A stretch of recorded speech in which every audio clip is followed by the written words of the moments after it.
नमस्कार, मिथिला मंच न्यूज में आपका स्वागत है। मैं मनोज और बता दें, मिथिला मंच लगातार दरभंगा के ज्वलंत मुद्दों पर लगातार चर्चा करती है और हमारी चर्चा में शामिल होते हैं दरभंगा के वरीय डॉक्टर। इसके अलावा बता दें कि पॉलिटिकल क्षेत्र में जो बड़े अनुभवी राजनीतिज्ञ हैं उनको भी हम शामिल करते हैं, शिक्षा जगत से भी हम शामिल करते हैं, क्योंकि हमारा मकसद होता है कि हमारे इस डिबेट का असर दरभंगा की जनता और दरभंगा के प्रशासन के साथ यहाँ की व्यवस्था पर पड़े। लगातार हमारा व्यवस्था पर चोट के साथ हम चाहते हैं कि कुछ सामाजिक सुधार हो, अगर कुछ हमने कुछ कमियां को दूर किया जाए।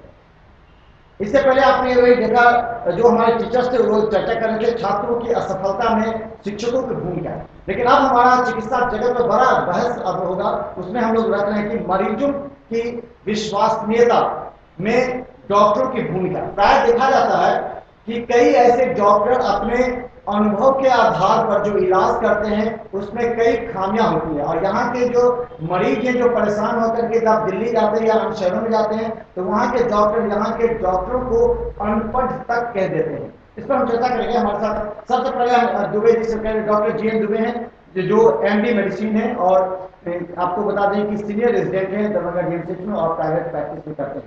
हम परिचय करा रहे हैं। उसके अलावा हमारे साथ डॉक्टर अनुराग श्रीवास्तव हैं जो सर्जन है, ENT में है और दिल्ली के कई बड़ी जो बड़ी हॉस्पिटल है, जो अच्छे हॉस्पिटल है, वहाँ से काम करने के बाद यहाँ पारस में भी अपना योगदान दे रहे हैं।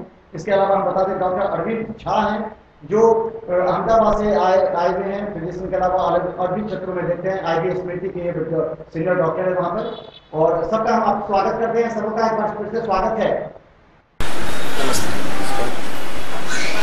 तो अब बता दें, हम दरभंगा के सबसे पहले चिकित्सा जगत पर एक स्टोरी बताते हैं कि दरभंगा प्राइवेट क्लिनिकों में किस तरह भी चैनल मिथिला मंच न्यूज अब यूट्यूब पर भी। आप यूट्यूब पर मिथिला मंच न्यूज सब्सक्राइब कर न्यूज के लिए रहे अपडेट। इसके अलावा पोर्टल पर www.mithilamachnews.com पर भी दिन भर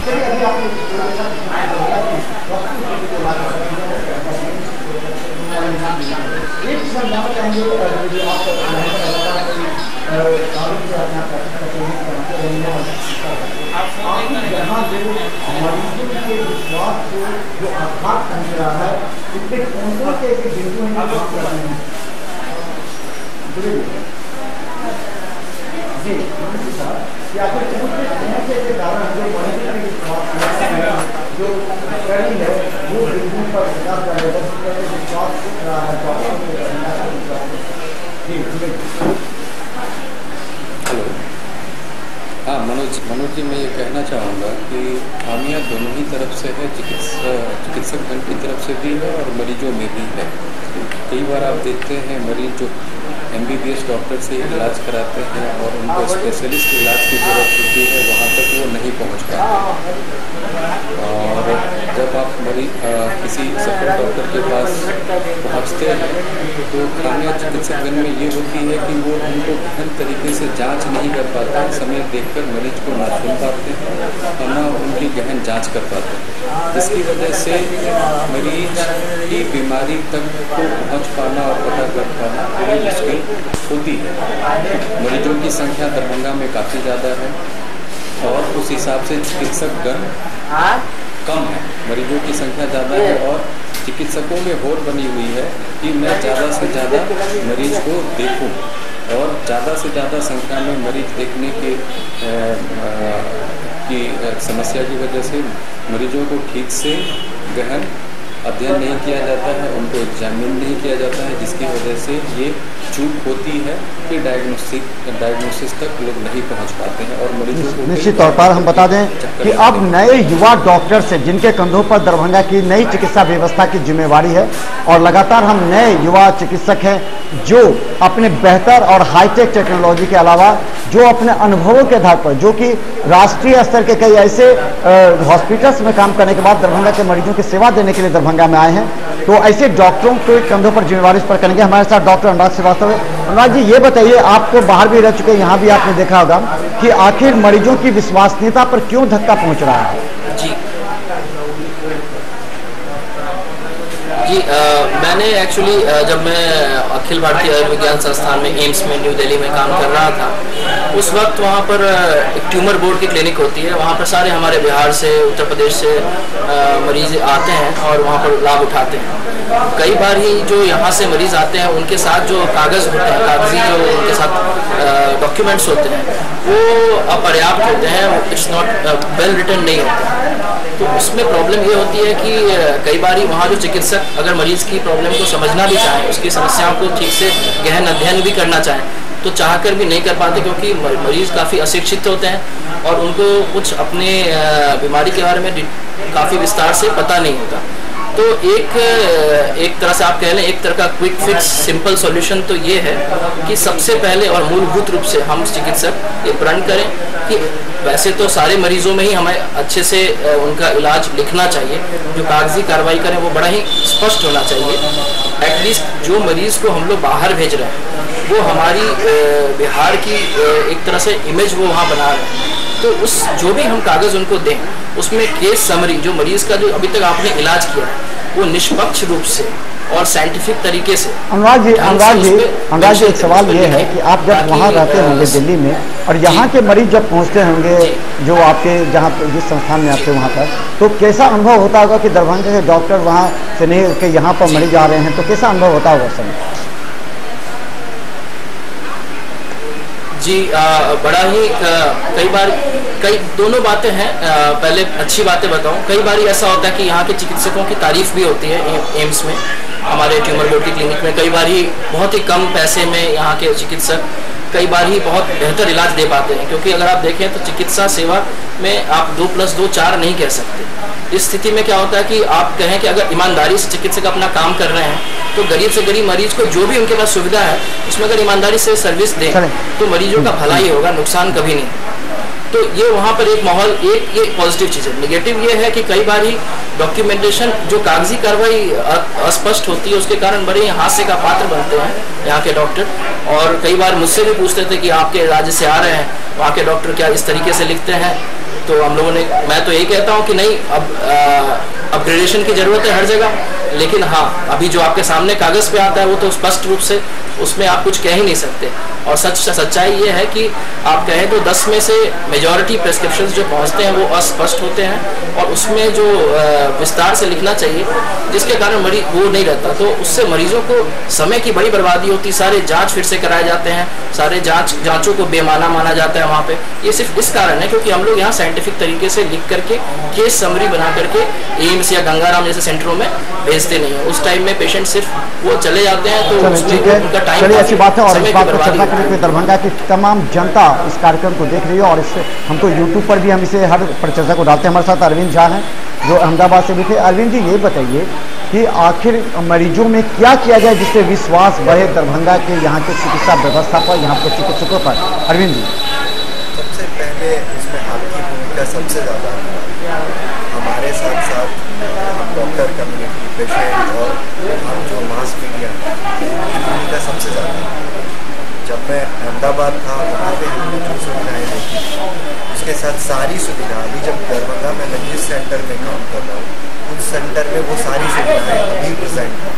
चाहे आप वेंटिलेटर, सर्फेक्टेंट, यानी तो हाई फ्रिक्वेंसी वेंटिलेशन। और सबसे बड़ी प्रॉब्लम क्या हो रही है कि यहाँ पे या एजेंट के माध्यम से जो मरीज आते हैं, वो मरीज जिनको हम कभी भी प्रमोट नहीं करते। हम चाहते हैं कि मरीज डायरेक्ट हमारे पास आए और वो सारी चीज़ें समझें, क्योंकि हमारे पास सारी सुविधा है। और जब एक मरीज को कोई डिजीज़ होता है, कोई भी बच्चे को एक डिजीज़ होता है, तो it is time taking process. एक दिन में कोई डिजीज़ क्योर नहीं हो सकता। तो सबसे बड़ी चीज़ें हैं कि एक पेशेंट और डॉक्टर के बीच में रिलेशन बहुत अच्छा है। हमेशा एक भावना जो हम नॉर्मल ह्यूमन के अंदर होती है कि हम दिल्ली चले जाएंगे या हम कलकत्ता चले जाएंगे या हम अहमदाबाद चले जाएंगे तो हमारी बीमारियां बहुत ईजीली ठीक हो जाएगी, या वहाँ पे डॉक्टर्स बड़े बड़े हैं। यहीं के डॉक्टर्स अगर वहाँ जाते हैं, वहाँ जाके प्रैक्टिस करते हैं, तो हमारे पेशेंट समझते हैं कि नहीं ये तो दिल्ली के डॉक्टर हैं, मतलब बहुत अच्छे डॉक्टर हैं, ये अहमदाबाद के डॉक्टर हैं, मतलब इनको इंटरनेशनल प्रोटोकॉल्स पता है। बट आपको फ्रैंकली मैं बताना चाहता हूँ, मैं अहमदाबाद में रहा हूँ बहुत साल, लास्ट 10 ईयर्स में अहमदाबाद रहा हूँ। दिल्ली में मैंने सीनियर रेसिडेंट का काम किया है। एट प्रेजेंट अपने दरभंगा में जितनी सारी सुविधाएं, वो सारी सुविधाएं बहुत हाई क्लास है। बस एक, लेकिन बात हम करेंगे एक तो हमारे यहाँ दरभंगा में जो सुपर स्पेशलिस्ट डॉक्टर की बहुत कमी है, जिसकी वजह से मरीजों को कई दफ़ा बाहर भेजना होता है। और दूसरी बात है कि सेकेंड ओपिनियन जिसको आप बोलते हैं इन हॉस्पिटल को तो होता है, बट प्राइवेट प्रैक्टिस में ज़्यादा कदम ही देखने को मिलता है कि आप रेफरेंस सिस्टम करते हैं। जैसे कि और अन्य डॉक्टरों ने बात कही कि जांच की सुविधा, जहां तक हम लोग बताएं तो बहुत सारी ऐसी जांच की सुविधाएं हैं जिसकी गुणवत्ता की कमी होते हुए हम लोग यहाँ पर सही से इलाज नहीं कर पाते हैं और मजबूरन हम लोगों को बाहर के शहरों में भेजना पड़ता है। गुणवत्ता के बहुत सारे ऐसे टेस्ट हैं जो उपलब्ध नहीं है। जैसे मैं बात बताऊँ, कुछ दिन पहले मैंने एक पेशेंट यहाँ पर देखा था जिनकी एक पिल्ली बड़ी हुई थी और कई दिनों से बुखार आ रहा था और खून की कमी थी। और यहाँ पर जो बीमारी सोच रहा था और समझ रहा था, वो बीमारी मरीज में नहीं पाया गया और उनको यहाँ से मैंने दिल्ली रेफर किया और वहाँ से वापस फिर मेरे पास आए और वहाँ पर उनकी डायग्नोसिस की गई थी माइलोफाइब्रोसिस, वो बोन की कुछ डिजीज़ होती है, ब्लड कैंसर से संबंधित कुछ ऐसी बीमारी होती है। और यहाँ पर जो मैंने जांच कराया था वो बिल्कुल स्पष्ट नहीं हो पाया। इसकी वजह से मुझे उस पेशेंट को बाहर रेफर करना पड़ा और वहाँ से वो बिल्कुल 3-4 दवाई लेकर आए और बिल्कुल पेशेंट स्वस्थ है और यहाँ मेरे साथ वो फॉलोअप में रहना चाहते हैं। एक तो मैं कहूँगा कि जांच की कमी है और जांच की गुणवत्ता की कमी है। निश्चित तौर पर ये अच्छी बात है, भेजना पड़ता है। ये आपने अच्छी बातें कही कि जो यहाँ की जांच होती है जिसके आधार पर डायग्नोसिस होता है किसी की, कोई डॉक्टर नहीं भी समझता तो वो अलग अलग विभिन्न सेंटरों पर जांच भेजने के बाद सिर्फ और सिर्फ ये कही जाए कि डॉक्टर की जानकारी हो और मरीज की डायग्नोसिस हो जाए, कई बार ऐसा नहीं होता है। आपको जांच के ऊपर भी निर्भर करना होता है। मैं सोच रहा हूँ इस मरीज को ये बीमारी आनी चाहिए और जांच में कुछ और आता है या नहीं आता है, तो इसमें हम लोग कन्फ्यूजन में आ जाते हैं और मरीज का सिम्टम जो हम लोग दवाई प्रिस्क्राइब करते हैं उससे मरीज का सिम्टम। अच्छा, ऐसा दुबे जी ऐसा तो हो सकता है कि अगर मान लेते हैं दरभंगा में भी कुछ वरीय चिकित्सक हैं जो A लेवल के हैं, जो स्पेशलिस्ट हैं, क्या ऐसे जो चिकित्सक हैं क्या उनका नैतिक दायित्व नहीं बनता कि दरभंगा के हित में, जैसे एम्स में 4-5 डॉक्टर बैठ जाते हैं किसी एक मरीज के प्रिस्क्रिप्शन पर, उसको उस बिंदु पर जांच करके डिस्कस करके दवा लेते, क्या इस तरह का एक जब आप लोग युवा हैं और दरभंगा के भविष्य हैं आप लोग तीनों आदमी, तो क्या लगता है किस तरह नहीं हो सकता? ये मनोज जी आपने जो बात कही ये बिल्कुल हो पाता है। ये सरकारी अस्पतालों के मंच पे वहाँ पर बिल्कुल हो पाता है। हम लोग बैठते हैं, डॉक्टर की टीम बैठती है एक साथ और मरीज के विषय में हम लोग बहस करते हैं और उसके बाद फिर फाइनल कंक्लूजन में पहुँचते हैं इनकी कौन सी जाँच होनी चाहिए, कौन सी जाँच नहीं होनी चाहिए और कौन सी बीमारियाँ हो सकती है। 2-3-4 बीमारी हम लोग प्रोविजनल डायग्नोसिस बनाते हैं, then we come to the final diagnosis और फिर इलाज। बट प्राइवेट प्रैक्टिस जिसको आप कहते हैं क्लिनिक के लेवल पे ये संभव नहीं है, बट अस्पताल में नर्सिंग होम में ये संभव है। तो जहाँ पर 2-3 डॉक्टर डिस्कस करके टीम है वहाँ आपस में डिस्कशन करके और डिस्कशन करके तो ये माना जाए अनुराग जी तो ये माना जाए क्या आप जो एक निजी क्लिनिक की और जो पहले चल रहा था सिस्टम वो एक नर्सिंग होम की तरफ एस्टेब्लिश हो रहा है, यानी कि जहाँ 4-5 डॉक्टर बैठते हैं, जहाँ सारी व्यवस्थाएं सुविधा हो जांच की, टेस्ट की, तो क्या लगता है ये सिस्टम उधर शिफ्ट कर रहा है क्या अनुराग जी? जी बिल्कुल एक ऐसा सेंटर की आवश्यकता है, ऐसा केंद्र होना चाहिए जिसमें 2-3 डॉक्टर हों और जो आपस में एक दूसरे से परामर्श करें। इसमें सबसे ज़रूरी बात यहाँ 2 बिंदु पे मैं जिक्र करना चाहूँगा। एक तो ईमानदारी और विनम्रता, ये दोनों चीज़ें डॉक्टरों में होनी चाहिए। और दूसरी चीज़ अनुभव और नई तकनीक, इनका संयम, एक दूसरे के लिए परस्पर इज्जत और रिस्पेक्ट, ये होना बहुत ज़रूरी है। उदाहरण के तौर पे मैं यहाँ पर विजन सेंटर में बैठता हूँ, यहाँ के जाने माने आँख नाक कान गला के विशेषज्ञ डॉक्टर मनोज जी के साथ, और यहाँ पर मैं जो नाक कान गले के जो भी केस हैं वो मैं देखता हूँ। कई बार ऐसे कुछ जटिल केस आते हैं जिसमें मुझे उनके अनुभव से, डॉक्टर मनोज जी के अनुभव से मुझे मेरे भी डाउट्स क्लियर होते हैं, क्योंकि अनुभव का कोई जोड़ा नहीं होता। और हम लोगों के पास नई तकनीक है, जो अनुभवी डॉक्टर है वो इस बात को समझें कि जो हम लोग जैसे जो डॉक्टर आ रहे हैं, जो नई तकनीक लेके आ रहे हैं, समय रहते हमारे पास केस भेजा जाए, हमसे भी परामर्श ली जाए, और हम लोग जो डॉक्टर्स नई तकनीक लेके आ रहे हैं बाहर से, हमें भी ये समझना जरूरी है कि जो अनुभवी डॉक्टर हैं उनके अनुभव का हम लोग लाभ उठाएं, और उनसे सही रूप से उन्हें अगर हम लोग अप्रोच करें और उन्हें उनके पास प्रॉपर हम लोग डिस्कशन करें, तो मेरी राय में अगर आप निजी क्लिनिक में भी हैं और अगर ऐसा वातावरण बने जिसमें कि मरीजों की भलाई को हम लोग सबसे ऊपर रखें, तो इसमें कोई भी डॉक्टर किसी भी क्लिनिक से किसी दूसरे क्लिनिक से कंसल्ट कर सकते हैं। मरीजों की भलाई के लिए बिल्कुल परस्पर सहयोग किया जा सकता है। अरविंद जी आप आईबी नर्सिंग होम में भी हैं, आप क्या लगता है कि कभी कोई इस तरह का मरीज आ जाता होगा जिस हिसाब से कभी आप कंफ्यूज होता होंगे, तो बढ़िया डॉक्टरों की क्या टीम बैठती है आपके यहाँ आदेश में, इस तरह बैठ करके आप लोग डिस्कस लेके दवा लेते हैं? अरविंद जी, हमारे यहाँ हम लोग एक मरीज को कम से कम 4 पीडियाट्रिशियन मतलब 4 बच्चों के डॉक्टर शिशु के देखते हैं, और हमेशा कोई भी ऐसा केस होता है तो हम 4-5 मिलके डॉक्टर MK शुक्ला सर के मार्गदर्शन में हम सब कुछ करते हैं। जैसे मैं नया हूँ तो मुझे वेंटिलेटर्स के वगैरह में ज़्यादा है, पर क्लिनिकल एक्सपीरियंस जितने MK शुक्ला सर को है या बाकी हमारे सीनियर डॉक्टर्स को, उसका एज वो जैसे आपका एज बढ़ता वो बढ़ता जाता है। और हमेशा, और एक GN दुबे सर ने बहुत अच्छी बात कही कि जो हमारे यहाँ कुछ टेस्ट हैं जो हम नहीं, एक नॉर्मल सा एग्जांपल हम देना चाहते हैं, हमारे यहाँ सारे बच्चों का जिसका ये एनीमिक बच्चे हैं या हम PS एक्सपर्ट करवाना चाहते हैं तो वो नहीं कर पाते।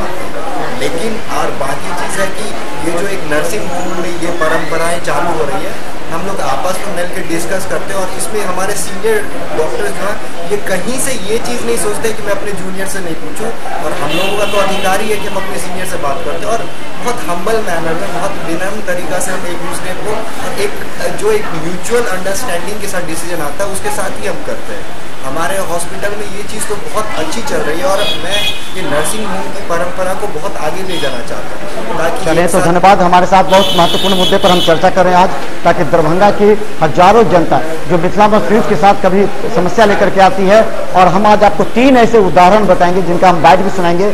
सबसे पहले बता दें कि हमें किसी भी इंस्टीट्यूट के नाम लेने में परहेज नहीं है जो दरभंगा की जनता को कहीं न कहीं उनके साथ दुर्व्यवहार हुआ है या उनके सही इलाज नहीं हो पाया है। एक हम बता दें, चट्टी चौक के पास रहने वाले एक व्यक्ति हैं जिनका एक स्थानीय बेता चौक पर बड़े नर्सिंग होम में उनका इलाज चला, और लगभग 6 महीना तक इलाज चलने के बाद उन्हें गंभीर बीमारी बताई गई, लेकिन एम्स में जाने के बाद उनको बताया गया कि जिस बीमारी का आप इलाज करते हैं बीमारी आपको है ही नहीं। उनके बाद 3 दवाएं लिखी गई और 3 दवा के बाद उठ गए।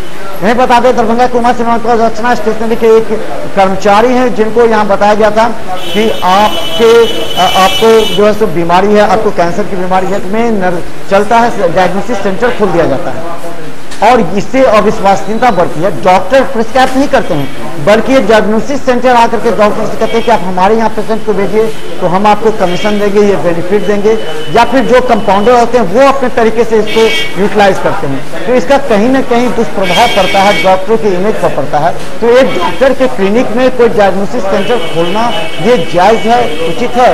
Dubey ji,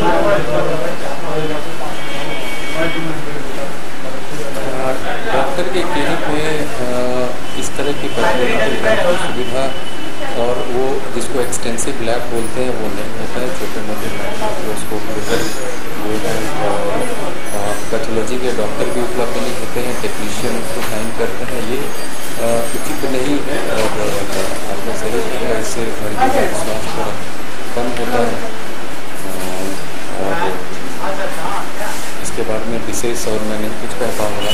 clinical establishment act की बात आई थी, जहाँ पर जो पैथोलॉजी हो या प्राइवेट क्लिनिक हो, पैथोलॉजी हो या प्राइवेट क्लिनिक हो, जहाँ पर क्लिनिकल इस्टेब्लिशमेंट एक्ट के हिसाब से रख रखाव हो सके, वो संभव नहीं हो पा रहा है। और ये क्लिनिकल एस्टैब्लिशमेंट एक्ट होने से मैं समझता हूँ ये पैथोलॉजी वाली जो जी समस्या ठीक है। है। अनुराग जी ये बताइए, ये जो आप भी कभी जब आप डॉक्टर नहीं रहे होंगे उस समय कभी आपको इलाज की आवश्यकता पड़ी होगी तो वहाँ भी आप कहीं डॉक्टर के पास जाते होंगे तो वहाँ कहा जाता है कि निश्चित डायग्नोसिस सेंटर पर जाने का, या कई जगह अब तो ये देखें परंपरा शुरुआत हो गई क्लिनिक में ही खोलना डायग्नोसिस सेंटर, क्या ये उचित है अनुराग जी? जी बिल्कुल, ये डिपेंड करता है कि आप अगर अपने क्लिनिक के साथ जो भी आप पैथ लैब खोलना चाह रहे हैं या कोई भी लैबोरेटरी खोलना चाह रहे हैं उसमें जो भी टेक्नीशियन हो उचित मान्यता प्राप्त हो और आप सारे जो पैरामीटर्स होते हैं उनको आप मूलभूत रूप से आप पर्याप्त रूप से फॉलो कर रहे हैं। लेकिन होता क्या है कि अब क्लिनिकल एस्टेब्लिशमेंट एक्ट के आने के बाद आजकल मेडिकल पेशा एक काफ़ी खर्चीला पेशा बन गया है। अगर आपको मरीजों को सही सेवा देनी है तो आपकी जो सुविधाएं हैं वो सब अच्छी होनी चाहिए, लेकिन उन सुविधाओं को अच्छा करने के लिए आपको डॉक्टरों को खर्च करना पड़ता है। तो वो खर्च अगर सारे डॉक्टर सक्षम नहीं हो पाते उस चीज़ को करने में, ताकि आप सबसे अच्छा आप पैथ लैब रखें या फिर एक्सरे की जांच के लिए अच्छी मशीनें रखें, अच्छे टेक्नीशियन रखें, तो मूलभूत रूप से ये सारा कुछ डिपेंड करता है कि हमारे बिहार की ओवरऑल जो वातावरण है और ओवरऑल जो गरीबी है उसको दूर किया यहाँ जाए। मुद्दा ये है डॉक्टर, ये मुद्दा ये है कि मरीजों को इसके प्रति अविश्वासहीनता होता है, सीधा दिमाग में आता है डॉक्टर साहब ने रेफर किया तो इसके पीछे कोई ना कोई उद्देश्य होगा, एक पुर्जा लगा दिया जाता है प्रिस्क्रिप्शन में, उसको भेज दिया जाता है। तो ये तो कानूनी रूप से भी सही नहीं है और ये होना भी नहीं चाहिए। अगर आप कह सकते हैं तो मरीज को कह सकते हैं कि देखिए यहाँ अच्छा आपका टेस्ट हो सकता है, आप यहाँ कराइए, अलग बात है। पुर्जा लगा के भेजना और फिर शाम में करेक्शन करना, ये जो परंपरा है इससे मरीजों में अविश्वसनीयता बढ़ रही है। जी अनुराग जी, इसमें एक विचार ये भी है कि आप हर क्षेत्र में जैसे कि खून की जांच के लिए 2-3 ऐसे सेंटर को आप सर्टिफाई करिए कि हाँ आपका सेंटर, आपका केंद्र इन सब सेंटरों की जांचों को विश्वसनीय मानता है। ये ऑप्शन होना चाहिए मरीजों के पास कि 2-3 सेंटर का हर 3 एक्सरे जांच के, 3 खून की जांच के लिए 3 कोई भी और दूसरी सीटी स्कैन के 3 सेंटर्स। इसमें जब आपके पास मरीजों के पास जब चॉइस होगा तो उनकी विश्वसनीयता ऑटोमेटिकली वो बढ़ेगी, क्योंकि वो समझेंगे कि नहीं डॉक्टर साहब हमारे को ऐसा चॉइस दे रहे हैं। निश्चित, तो बहुत अच्छी बात आपने कहा राजी, बहुत अच्छी बात है जुबे जी, आप इनसे सहमत हैं। इन्होंने कहा ऑप्शन होना चाहिए, 2 या 3 डायग्नोसिस सेंटर का ऑप्शन दे दीजिए ताकि मरीजों को ये नहीं लगे किसी एक पर्टिकुलर जगह भेजा जाए। दुबे जी, क्या ये होना चाहिए? मैं इन बातों से सहमत हूँ, बिल्कुल मरीजों को ऑप्शन मिलना चाहिए, और लेकिन गुणवत्ता बहुत ज़रूरी है। ऑप्शन के साथ भी अगर मरीज कई बार बोलते हैं मेरे जान पहचान के हैं, वहाँ से कराना चाहते हैं, पता चला वहाँ सही नहीं, बिल्कुल गुणवत्ता के ऊपर ही चॉइस ऑप्शन दी जाए। हम डॉक्टरों की नज़र में तो जहाँ कहीं से भी तो 3 ऑप्शन तो हो सकता है, मान लीजिए दरभंगा में 3-4 हो तो ऑप्शन दिया जा सकता है। ये कुछ आपकी नज़र में कम से कम 3 तो डायग्नोस्टिक सेंटर होने चाहिए, जैसे मैं दर्जनों हैं, 3 तो होनी ही चाहिए, तो 3 ऑप्शन क्यों नहीं दिया जा सकता डॉक्टरों द्वारा? हाँ बिल्कुल देना चाहिए, ऑप्शन देना चाहिए, जहाँ मरीज की सुविधा हो वहाँ से। चलें अरविंद जी हम बता दें, आप आयुष में तो वहाँ तो ऑलरेडी हमको लगता है कि जांच का या नर्सिंग होम में तो सारी व्यवस्थाएं होती हैं, लेकिन ये बताइए जो आप कभी अगर आप कभी मरीज रहे हों कभी डॉक्टर से पहले, तो कैसा अनुभव होता था जब डॉक्टर कहते होंगे कि पर्टिकुलर जगह एक ही जगह से जाके लाइए? 3 ऑप्शन नहीं बताते हैं जो मरीजों में विश्वसनीयता और कहीं न कहीं कमीशन का चक्कर बता देता। जी अरविंद जी।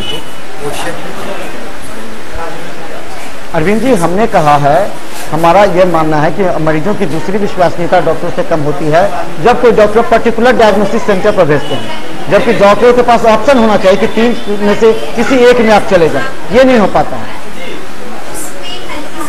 अरविंद जी जी पर्टिकुलर सेंटर पर बिल्कुल नहीं देखना चाहिए, मरीज को ये मौका देना चाहिए, ऑप्शन देना चाहिए कि जैसे बाकी डॉक्टरों ने कहा कि आप किसी भी सेंटर पर जा सकते हैं।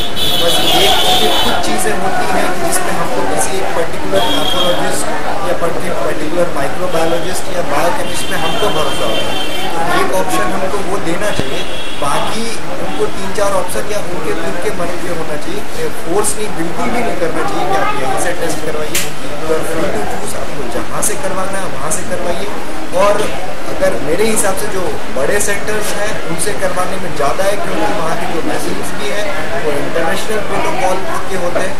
उसके अलावा हम फोर्स बिल्कुल नहीं कर सकते और बिल्कुल करना भी नहीं चाहिए कि आपको यहीं से करवाना है कि आप ऊर्जा लेके। आप उनको ऑप्शन दीजिए, आप उनको बताइए कि 4-5 या 10 ऐसे हैं। मेरे भरोसे के ये हैं, क्योंकि हम डॉक्टर्स आपस में भी डिस्कस करते हैं, चाहे बाकी डॉक्टर से भी पूछ लें कि यहाँ के टेस्ट अच्छे होते हैं, यहाँ की गुणवत्ता बहुत अच्छी है, तो आप मरीज को ऑप्शन दे दीजिए। और साथ में आप एक सजेशन दे सकते हैं। बिल्कुल अपने आप ऊर्जा लगाना या एक ही सेंटर से करवाइए, ये बोलना बिल्कुल गलत है। बस सजेशन दे सकते हैं हम, और हमको भरोसा होता है कि हम डॉक्टर्स को आपस में पता होता है कि कहाँ का टेस्ट ज़्यादा अच्छा है, कहाँ का टेस्ट क्या हो रहा है। तो ये चीज़ें होनी चाहिए बिल्कुल भी, लेकिन एटलीस्ट एक ऊर्जा लगा के भेज देना इस कहीं से भी ये सही नहीं है।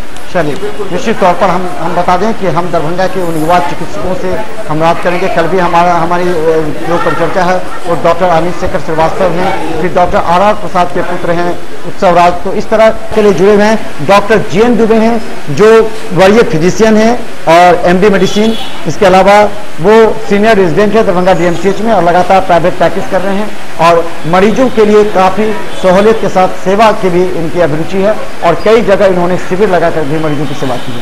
वहीं दूसरी तरफ डॉक्टर अनुराग श्रीवास्तव हैं जो वरीय HOD दरभंगा DMCH के जो आई विभाग के हैं, डॉक्टर मनोज कुमार उनके पुत्र हैं और ये बाहर दिल्ली में और अलग संस्थानों में रह करके उन्होंने अनुभव हासिल की है और दरभंगा के पास में वो काम कर रहे हैं और दरभंगा के अपने क्लिनिक पर वो मरीजों का इलाज भी कर रहे हैं, वो सर्जन भी हैं। इसके अलावा हम बता दें डॉक्टर अरविंद झा हैं जो IB स्मृति में हैं और वहाँ के वरीय डॉक्टर भी हैं और वहाँ सभी विभागों के और मरीजों को इलाज करते रहते हैं। और अहम मुद्दों पर हम चर्चा कर रहे हैं। दरभंगा के तमाम मरीजों को हम ये आश्वासन देना चाहते हैं कि ये जो नए युवा जो डॉक्टर्स हैं जो बाहर से अनुभव लेकर के आ रहे हैं, ये हाईटेक टेक्नोलॉजी से मरीजों का इलाज करने में सक्षम है और वो किसी भी पुरानी परंपरा को नहीं मानते हैं जहां कहीं पर्टिकुलर एक स्थान पर किसी को भेज करके कमीशन किया जाए, क्योंकि नया क्रांतिकारी कदम इन लोगों का होगा। और हम तीसरे मुद्दे पर चर्चा करेंगे कि जागरूकता जब तक नहीं होगा तब तक किसी न किसी के हाथों का खिलौना बनेंगे मरीज और जहाँ जाना चाहिए किसी पर्टिकुलर डिपार्टमेंट के डॉक्टर के पास तो वो कहीं और चले जाते हैं, जिस वजह से उनका इलाज कुछ और होना चाहिए और इलाज कुछ और हो जाता है। डॉक्टर अनुराग सर क्या लगता है, आपका अनुभव होता है जब मरीज किसी और के कन्विंस करने पर कहीं और चले जाते हैं, कहीं और? जी, ये समस्या बहुत ज़्यादा प्रिवेल कर रही है और उसमें सबसे ज़्यादा सहयोग एक तो जो डॉक्टर का भी कर्तव्य है कि अगर आप पीडियाट्रिशियन हैं तो आपके पास मेडिसिन के मरीज आ रहे हैं तो आप वहाँ रेफर करें, या आपके पास सर्जरी के मेडिसिन पेशेंट आ रहे हैं तो वहाँ रेफर। और उसके साथ साथ दो चीज़ें जो बहुत आवश्यक है, एक हमारा पॉपुलेशन एक्सप्लोजन, दूसरा शिक्षा के क्षेत्र में हम बहुत पीछे हैं। अगर इन दोनों पे कंट्रोल किया जाए तो सबसे बड़ी चीज़ है कि हम आराम से सारी चीज़ों को कंट्रोल कर सकते हैं। आप लोग बहुत अच्छा काम कर रहे हैं, आप लोग का काम बहुत अच्छा है और आप लोग ही इन चीज़ों को, क्योंकि मास एजुकेशन मास मीडिया के थ्रू हम जितनी इन चीज़ों को कर सकते हैं माउथ टू माउथ लेवल पे करना बहुत मुश्किल है। मैं अकेले एक पेशेंट को कर सकता हूँ, 2 पेशेंट को कर सकता हूँ।